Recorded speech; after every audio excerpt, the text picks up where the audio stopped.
Welcome to another interview episode of the podcast. In this episode, I got to interview Mary Houston, which was a huge pleasure.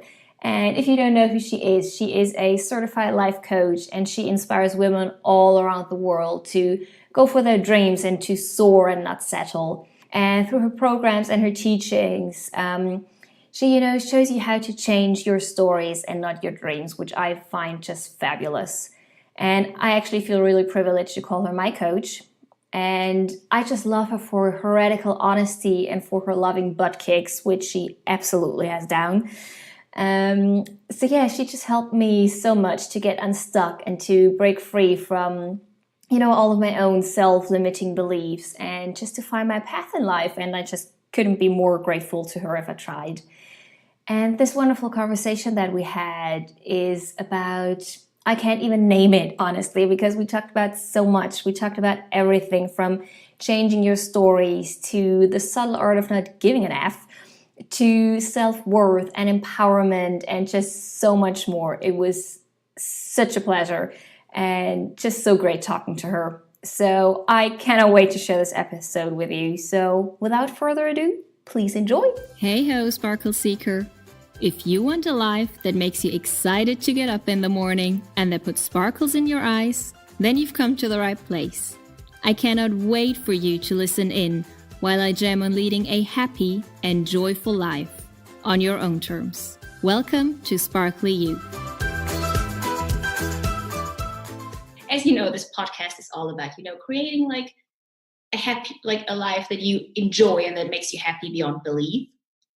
And what I've learned from you, and what I think is actually really, really true, is that sometimes, or even oftentimes, there are like old stories, or don't even have to be old, but just like some stories that we tell ourselves about what life should be like, about what we should be like, that really keep us from living that beautiful and happy life that we want.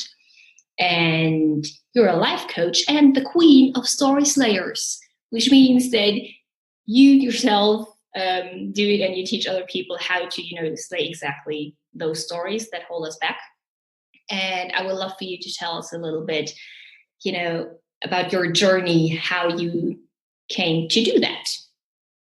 I would love to. But before I do, I also just want to say that I love how you have managed to slay your story and getting over, understanding what your purpose is in the world and what you really want to do in talking about sparkly living and happiness and joy, because it's, as we're going to talk about later on today, I'm sure, but it's just so important. And people can often be really afraid of happiness. We're not exposed to happiness and joyfulness enough. There's so many podcasts and so many programs and so much on social media is about problem solving the negative. And I love how you're just embracing the positive and embracing the happiness and the sparkliness of life. And so I just want to say that first off.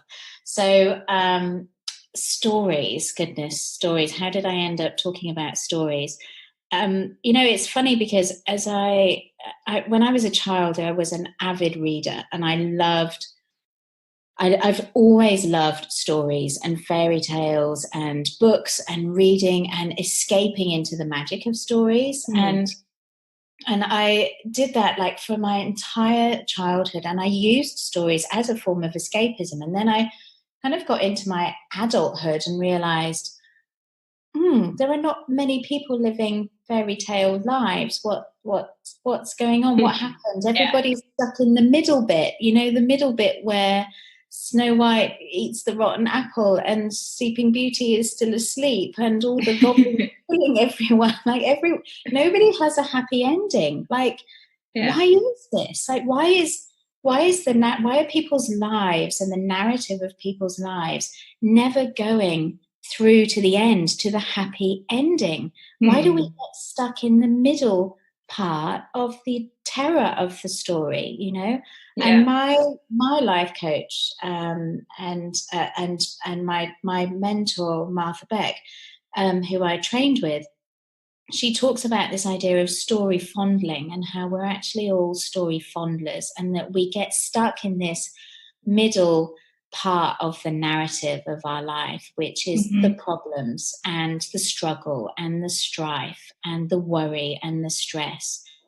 And instead of keeping going in the true fairy tale style of the narrative and pushing through to the happy ending, we just get stuck and we fondle this sad story over and over and over again. And when I started my business and I started working as a life coach, and I started to see this for real, I was like, this is my work. Is like, I have to do something to wake people up to this awareness that they're stuck in their story, and that they haven't reached the happy ending yet. It's still waiting for them if they can just get through this middle bit and stop telling the sad bit and just keep going, that they'll carry on in the journey, in the narrative of their life, and that the better times are to come. But we do get so stuck in the story, and our words create our world, and so what we tell ourselves, the story that we tell ourselves over and over and over again, then is what we end up creating. And so we end up pressing pause on that happy ending, and that fairy tale ending ends up never coming because we're stuck in the story. And so that's kind of how I ended up taking on this this idea of story slaying and doing story work. Yeah. Was there a specific I don't know, something specific that you witnessed or that happened to you that got you really like hooked on like the changing stories in order to change our lives kind of thing? Oh, totally. And I think for me, it was recovering from my marriage breakdown. So like my story is my ex-husband decided that family life wasn't necessarily so much for him. Shortly after our son was born, and I ended up becoming unexpectedly a single mama when my son was very young. And about 3.5 or 4 years after he left, I was still stuck in the story of him leaving. Every single day I was kind of telling myself that story that that he'd left and I'd been abandoned, and, that life was so hard, and I wasn't meant to be a single parent. And I just had this light bulb moment one day that this narrative I was telling myself was constantly putting the blame on everybody else. It was his fault that I was a single parent, and it was somebody else's fault. It was the state's fault that I didn't have enough money because the benefits were so low, and it was this person's fault for that, and it was this person's fault for that. And it was just like, oh my goodness, the stories that I'm telling myself are perpetuating my life, and if I don't change this narrative, then we're never going to get out of this cycle, because I'd done everything. I'd had counseling, and I'd had seen therapists, and I'd had gone through ticked all the boxes that should have been helping me get out of the rut that I was in, and nothing was working. And then all of a sudden it was just that complete light bulb moment that I had to change what I was telling myself and take that self-responsibility for the story I was telling myself, and choose to either live with it and stop complaining, or choose to change it. Yeah. It's really about self-responsibility, isn't it? And not just stories, but with everything in life. Like whatever happens to you, in air quotes, it's just like, but you're active in this, and you can choose how you work with all the things that, happen in your life, and you have to take responsibility for that. Yeah. And our stories are still a choice. And so that's the thing, is like the story that we choose to tell ourselves, it ultimately is down to us, and so much in my coaching, and you'll know this, you'll have heard this so often, is that, and I find this statistics incredible, that 3% of the population are are earning 97% of the world's wealth. Yeah. And I find that such a jaw-dropping statistic. Mm-hmm. And it's for no other reason than what we tell ourselves about our own capability in the world. You know, our own money stories are the stories about the family background that we've had and where we've come from and what resources are available to us. We predict our lives. We are writing our own endings by the stories that we're telling ourselves in the now. But we can choose to change that at any given moment. But self-responsibility is the hardest, the most empowering, but the hardest thing for anybody to really step up to and claim. Yeah, I think I actually did an episode about that, like the thing that, you know, we're so accustomed to being victims of all the things that happen to us that it is empowering to think that we're actually not, and we get to decide what we do with it. But it's also like it takes away our excuse. Like, yeah, but I couldn't because fill in whatever reason here. So it's really uncomfortable to actually claim that responsibility, even though it is so empowering. Yeah. And even, you know, as we were talking about just at the start before we started recording, but happiness is also a choice, you know, and I can remember as I was going through my meditation training, I can remember saying to my teacher, you know, like when I'm here and I'm surrounded with happy people, I have no problem being happy. I feel so inspired and it's so easy to not worry about anything. But the second I go back out into the real world, I have a real block to choosing to be happy. And it freaks me out. I don't know why I do it, you know, and so I asked her this question, you know, why is that? And that was really the first time that I had this awareness into this sort of self-entitlement chip that I had on my shoulder, because misery loves company.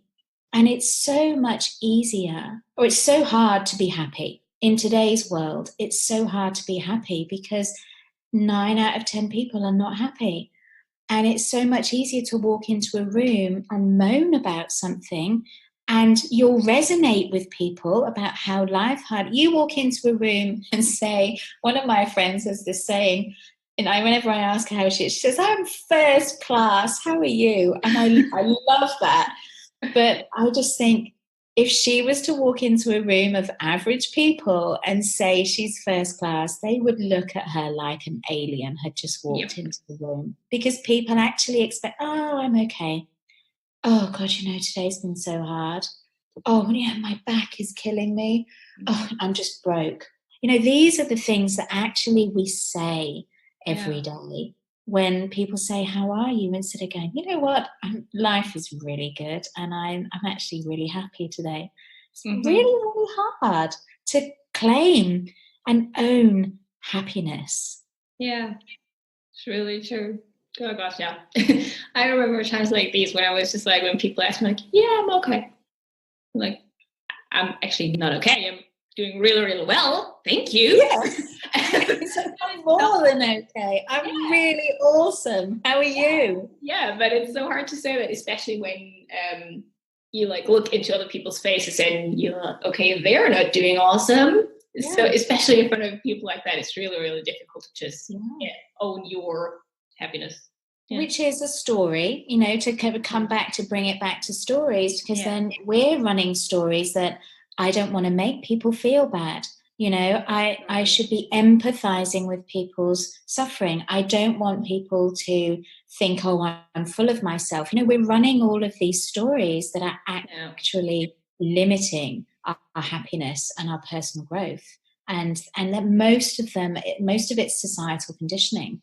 You know, so our stories are not just familial or our fault. There are so many stories that we're plugged into that are actually just unconsciously loaded into our hard drive by society. They're they're everywhere, you know. Yeah.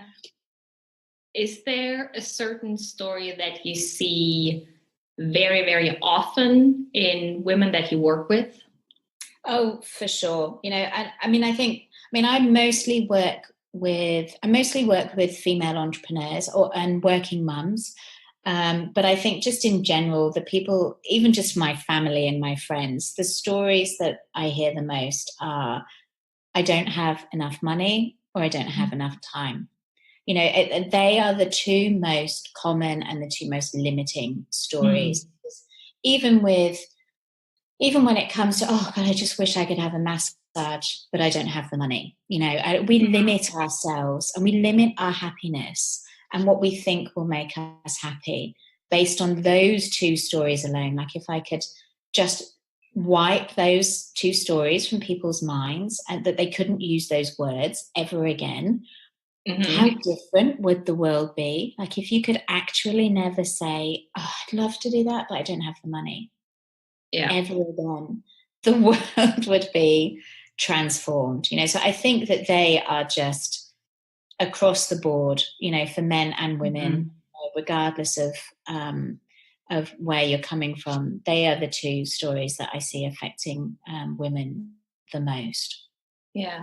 And it's amazing that you mentioned them because I think they are included in the freebie that you gave me for the listeners. They're in there, right?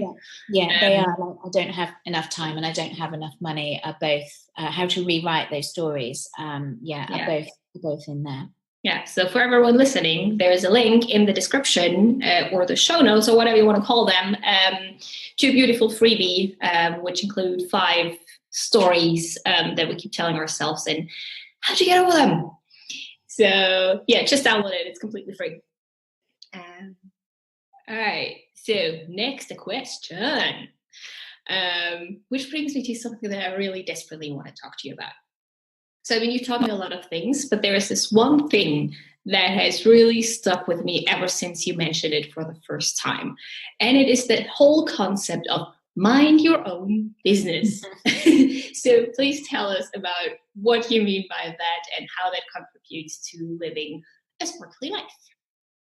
Yeah, it's so funny. When I first started using this term, mind your own business, certainly in England, and the culture in England, of course, is very reserved and it's very stiff upper lip and it's, and so when I first sort of started using this phrase, a lot of people, including my friends and family who are English, were like, oh, you can't use that because mind your own business means actually just keep your nose out, just don't get in my, don't get involved in my affairs, So I was like, no, I don't mean it like that. I don't mean it like that. So what it actually means is keeping your nose out of other people's business, and actually staying in your own lane, self-responsibility, and choosing to check what your thoughts are, what your opinions are, what your perspective is, and, how you are choosing to really default your own self-responsibility in life. It really is a mindset tool. I teach it to my clients. It's one of the first things that I teach. And whenever somebody comes back at me and says, oh, Mary, I've got this thing is going on and blah, blah, blah, blah, blah, and what should I do? And I'm always, number one step is, well, whose business are you in? And I'm like, oh, man. I've heard that several times. I know. You were going to come back at me with that. That's really what it means. The essence of it is when you are stuck in life, the first thing that you need to look at is whose business are you in? And so what I mean by that is, when we wake in the morning, you wake, you open your eyes, you momentarily stretch, and then you're straight into, what do I have to do today? Are my children awake or asleep? Oh God, I didn't pay that bill last night. I really don't want to go to work today. Oh God, I forgot to get the milk out and forgot to take dinner out of the freezer. Like, you're already off on a tangent of all the things, you're not even out of bed and your mind is off on all the things. And it's like, whose business are you in? Where is your consciousness? Where is your level of awareness and attention to yourself when you're off on that tangent?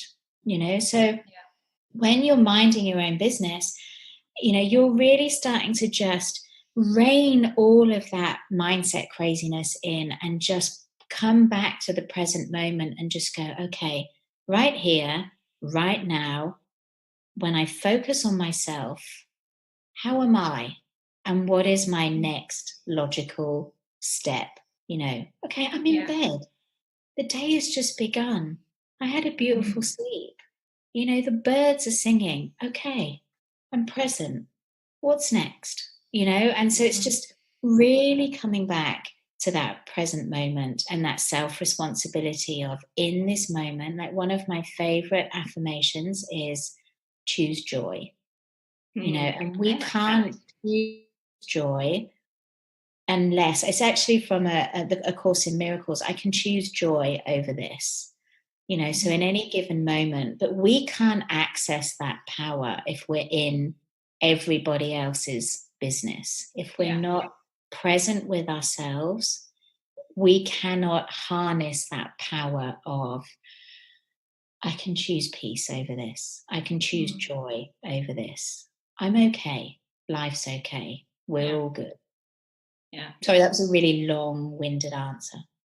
I like it. I like the long answer. No, seriously. I've heard that before in an interview. Like, yeah, okay, that was a very, very long answer to that question. I was like, yeah, we're good.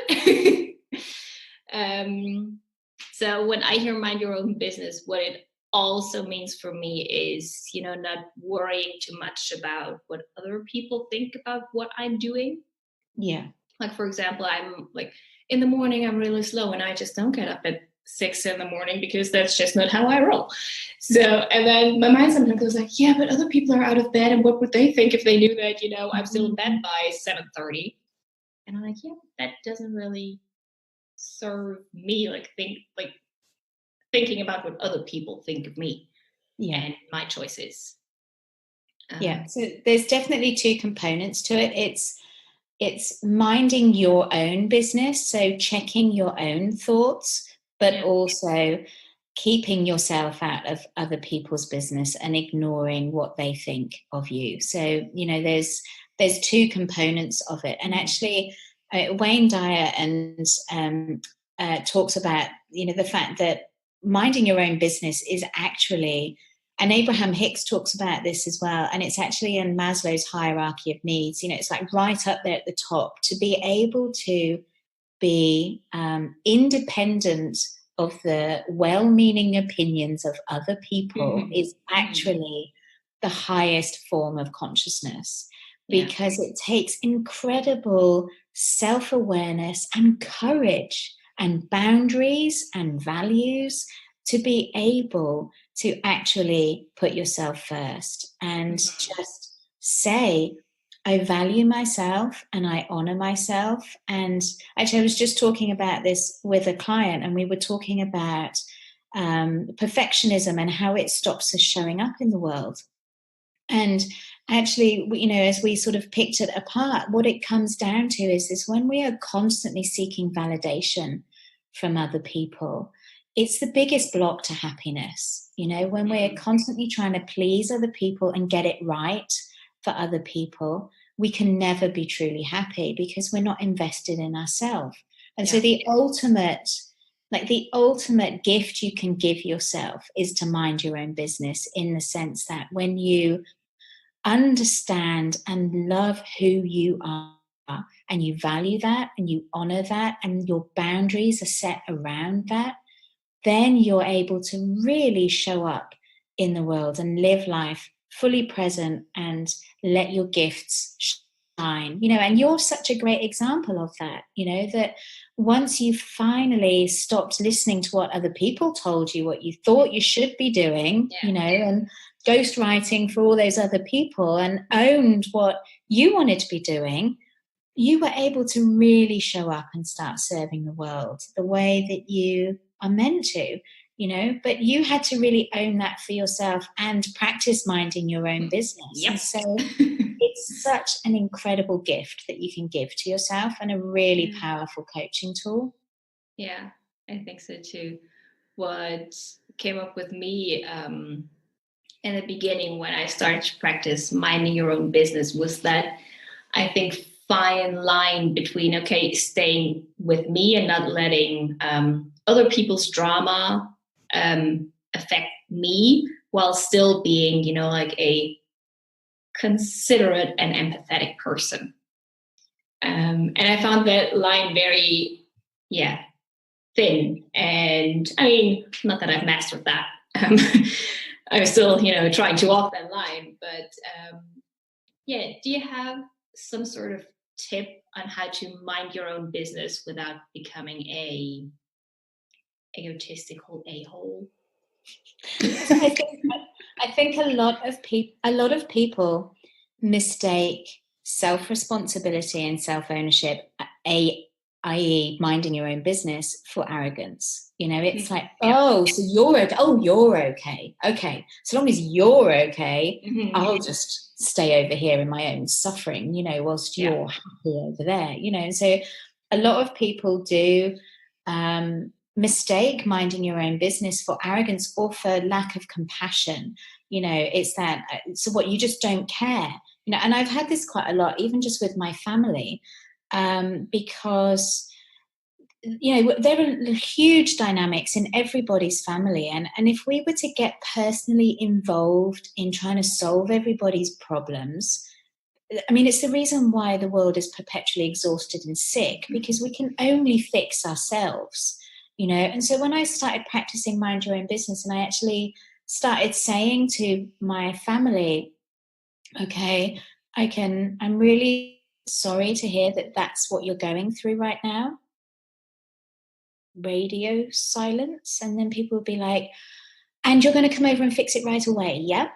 And it would be like, no, I'm here to support you through what you need to do for that. But I'm just going to stay here and mind my own business, and I love you, but I'm no longer going to be the fixer and the pleaser and the solver.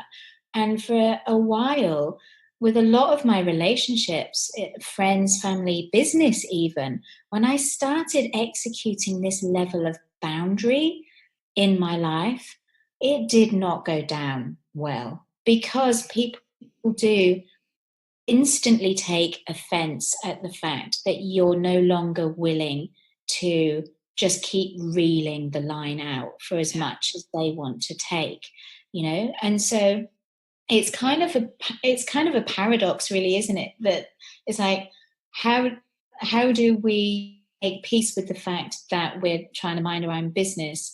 Because it's like, well, you just got to mind your own business. It's like there is no minding your own business is going to cause offense to some people, because the world is conditioned to believe that we should all be doormats for other people, and that we should all put ourselves last, and that we should all be doing all the things and being all the things and doing everything for everybody else, and not checking in with ourselves. But there's a way to do it, like you said, without being an a-hole. You can either say, no, sorry, I'm over here having a fun life, let me know when you're ready to catch up. Or you can practice, as we talked about before, compassion and empathy and honoring yourself, but just knowing when to stop. And quite often now I'll just say, so part of the practice of minding your own business, and I teach people and coach people to learn how to say no, because a lot of the times we don't know how to say no. But when you have an understanding of your own values, and you know the reason why you're minding your own business, if you're just doing it just to be a complete idiot and a meanie, well then not minding your own business, that's just being a nasty word that I won't use on the podcast. But if you're actually able to say to somebody, I really can see what's happening for you right now, and I can hear that you're asking me to be this for you, but right now, when I look at myself and I look at my own energy and my reserves and what I have to give you, what I'd love to offer is this, or I need to say no right now, or I can do what you're asking, but not right now, but I could do it in 2 weeks, and so there's a way to be able to check in with yourself and tell somebody that you love that it's not okay and still be okay with that. And it does, and it comes down to knowing your values and knowing who you are and being able to practice empathy and compassion, but still stay true to yourself so that you're not just giving out everything, So it just comes down to just being a nice person, and just actually I think minding your own business is the best way to become a nice person, because so many people are just walking around the world being inauthentic vacuums. We're just so busy trying to say the right thing and do the right thing that none of us are meaning anything that we say anyway, which is the reason why everybody's so unhappy. Mind your own business is a fast track to happiness, because it's about being honest, and it's about just owning who you are and honoring what you want for your life. And the fastest way to help anybody in life is to be an example. It's taken me 43 years to learn this. Like, I am a fixer and a people pleaser by DNA, I think, and so it's taken me my whole life to realize that I can have more of an impact by showing people how to be happy in my own life than I can be by trying to do all the things, because then people turn around and say to you, oh my goodness, how are you doing this? Like, I'm interested in how you're doing this. I don't want you to now fix everything for me. Yeah. I just want to know how you've been able to fix it for yourself. Yeah. Oh, there were so many goodies in there. I don't think we have the time to talk about all of them, I know. And Sorry, it's like and awareness. It's like,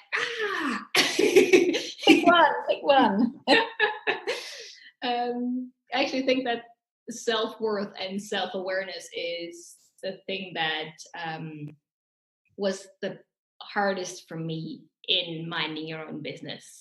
I remember one specific scenario where one of my sisters came to me and was asking for help to fix an issue between my other sister and my mother. And I was like, well, okay, so I know if I do this, that's not going to be good for me, like in whatever way. It won't really help the two of them. And I was like, okay, how am I going to do this? Because, and it was really tough to just sit there and honor what I needed without, just ignoring that she felt bad. And to really, have that awareness, even like if I do what she asks me to, it won't do me any good. Like that, to come to that awareness was a big part for me. Yeah.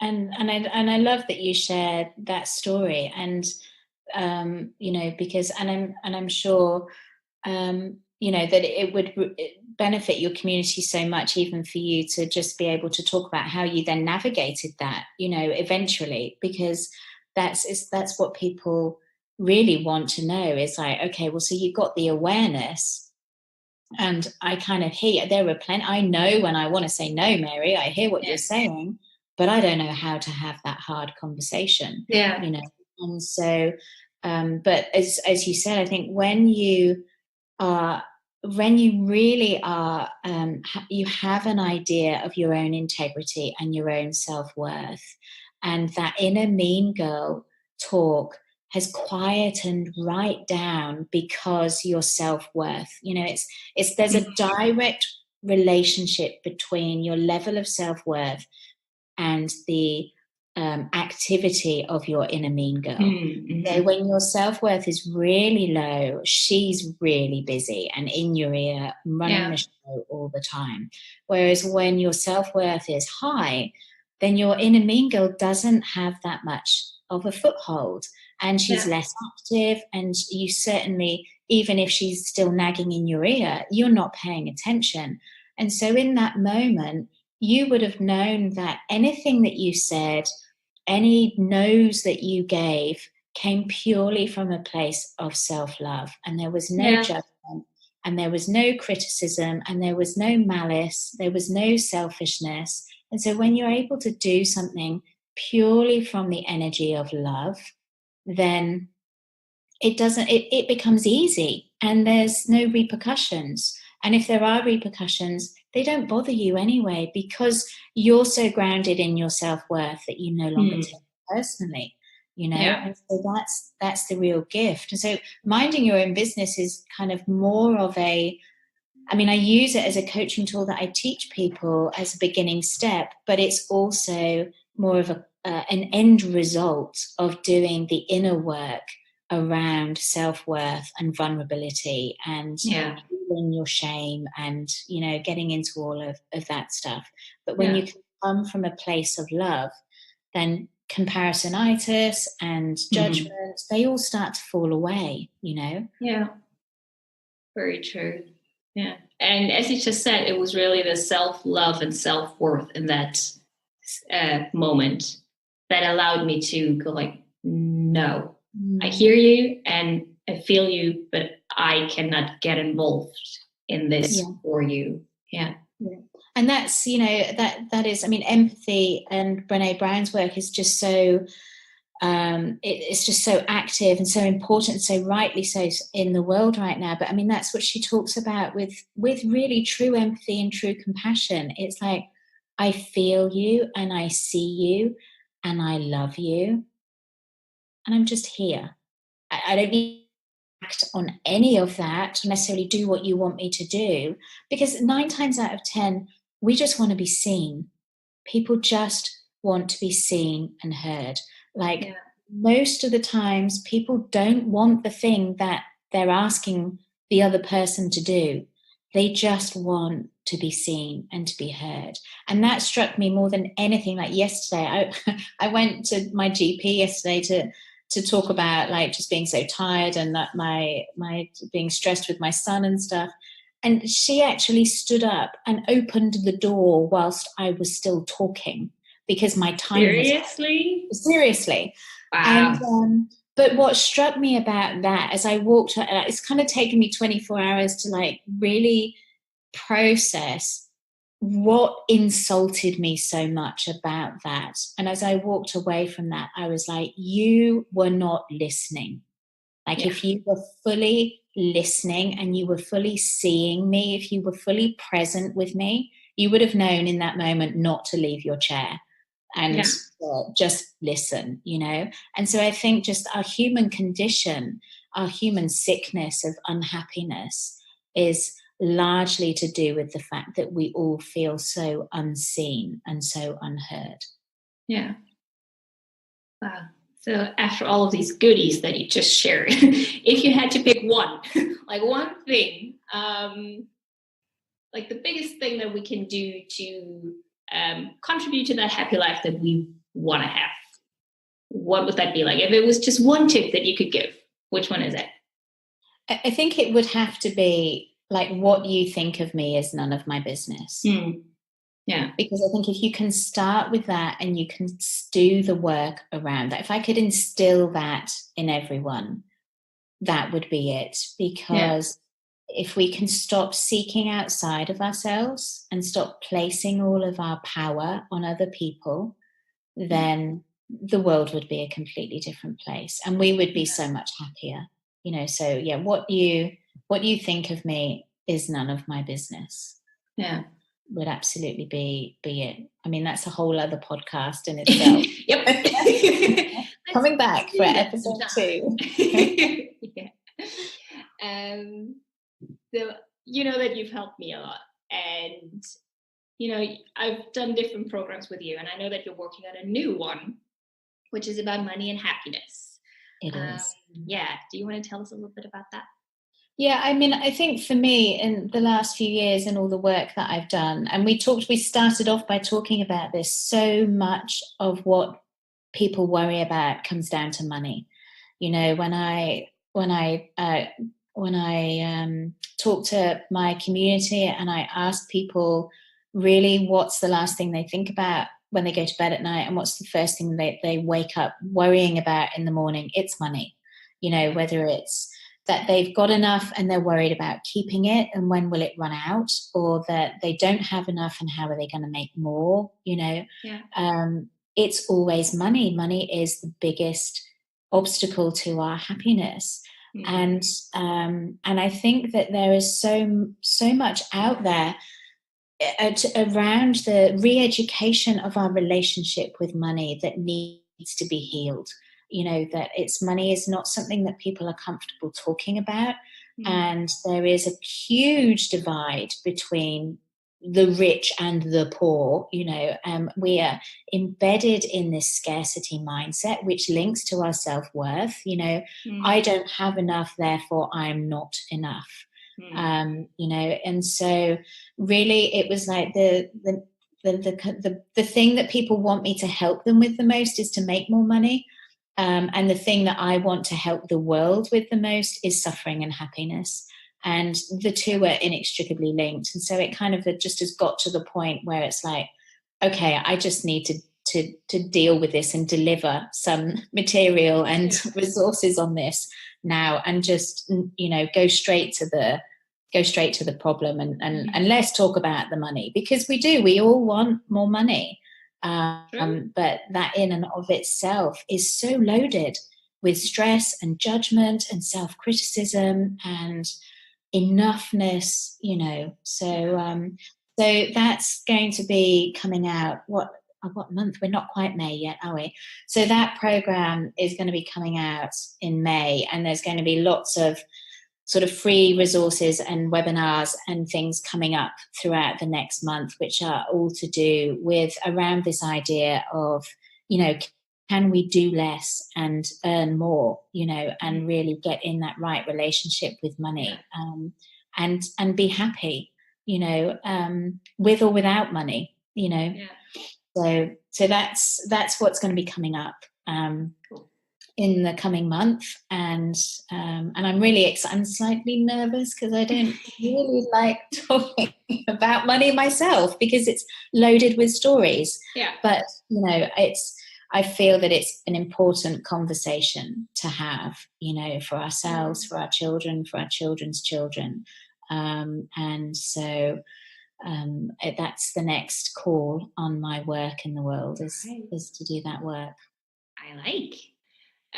If someone who's listening wants to know more about it, or just be on your list or whatever, like, how are you going to put it out there so that people can just follow you? And so probably the best way just to start to be a part of what I'm all about and how I like to teach and what I like to talk about is just to get on my emailing list. So every Monday I'll send out a newsletter with a coaching challenge for the week. And just because even a lot of people say, I really want to start coaching, but I can't afford it. I don't have the money yet. So every Monday I deliver some free content and a coaching challenge for the week. So you can sign up for my list just by going to my website, which is maryhouston.me. You can follow me on Facebook. My relationship with Facebook and Instagram is a little bit unstable, shall we say. Just purely just because my life and I homeschool my son who has autism, and my life is a bit crazy. It's an excuse and a story, which I'm working on. It's a bit crazy though. But my most consistent way to communicate with me and get all the story work is my newsletter list. So that's a fun way to get a part of all the action at the moment. I'll put the links to all of these things in the show notes. And then my always favorite question to ask, it's a question that I ask everyone that I interview, and that is, what does living a sparkly life mean to you? Because I want to know. I love this question, and I really had to go outside of my mean girl and answer this from my heart. And for me, it, as much as I want it to mean all the things, and all the big dreams that I have, because I'm huge on big dreams, it really is the little things. I'm a single mum with an autistic son, and my life generally has the potential to turn into an absolute SHIT storm every day. and so if I really want to stay keep a handle on that sparkly life, it's the little things. It's the, getting out in the garden, getting out in nature, connecting just with really simple, pleasurable blessings. And that's what it means for us, is just being in the moment and enjoying what is right in front of us, because our life is very volatile and it can change in an instant, and so it's really just being present with those little things, and dancing. I like that. Dancing and laughing, like when my son really laughs, he has that real contagion, like when he's really that uninhibited, full on, caught unaware, and that kind of doesn't happen very often, but, because of his autism. And so when it does, it really captivates you and holds you for as long as it goes on, so it really is those little things, and music is a huge one that enables that for us. Yeah. I know you're a fan of the dancing as well. Oh yeah, I like the happy dances. Happy dances. And not even just when I'm happy, but to get back into happy. That's when dancing happens. Yeah, it lifts your endorphins. It's the fastest way to get out of a funk. It really is, because you're moving your body, you're kickstarting those endorphins. You're getting out of your own self-importance, and just like, come on, will you get over yourself and put a tune on, So I resist it sometimes. Like, no, I'm going to stay in a mood. But I do that too. So dancing and the little things. Nice. Thank you so much for this conversation, Mary. Thank you for having me. Yeah, absolutely. It's gonna be tough, describing the podcast like in the beginning, like what we're talking about, because just like, oh my god, we're talking about everything. Have fun. I'll look forward to that description. Yeah. Thank you so much for listening in. I really hope you enjoyed this conversation as much as I did. And if you don't want to miss out on future interviews and other episodes of this podcast, don't be shy. Hit the subscribe button or the follow button, depending on where you're listening. And just don't miss out on any future episodes. Bye-bye.